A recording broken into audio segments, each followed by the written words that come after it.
पांधन रस्ता योजना सुद्धा ही त्या ठिकाणी चालू आहे आणि या मातोश्री पांधन रस्ते योजनेमध्ये अध्यक्ष महोदय आधीचे जे रस्ते मंजूर झालेले आहेत ते अध्यक्ष महोदय रस्ते होणे गरजेचे आहेत।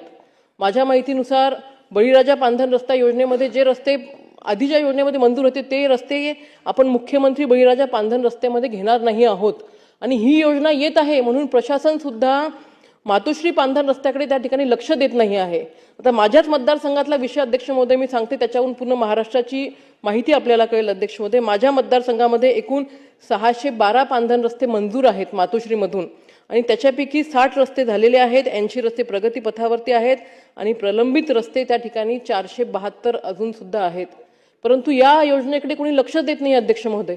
याचे पैसे सुद्धा आलेले आहेत, याचं म्हणजे सगळं काही झालेलं आहे। अध्यक्ष महोदय 2 मिनिटं दोन मिनिटं त्याच्यामुळे माझी विनंती अध्यक्ष महोदय की रोजगार हमी योजनेच्या अंतर्गत हे रस्ते होतात। रोजगार सेवकांच्या काही अटी आहेत किंवा रोजगार सेवकांना त्या ठिकाणी काही अडचणी होतात, जसं की ऑनलाईन हजेरी प्रणाली, मस्टर काढण्यात अडचणी, जिओ टॅगिंग प्रक्रिया, नवीन स्पर्श प्रणालीची अंमलबजावणी, ऑनलाईन एमबी, असे वेगवेगळे काही गोष्टी आहेत अध्यक्ष महोदय। त्याच्यामुळे ही योजना त्या ठिकाणी प्रभावीपणे चालू शकत नाही। माझी विनंती आहे की जेवढे रस्ते मंजूर आहेत किमान ते रस्ते होण्यापुरतं तरी थोडीफार शिथिलता या योजनेमध्ये आपण आणावी, जेणेकरून हे रस्ते सुद्धा त्या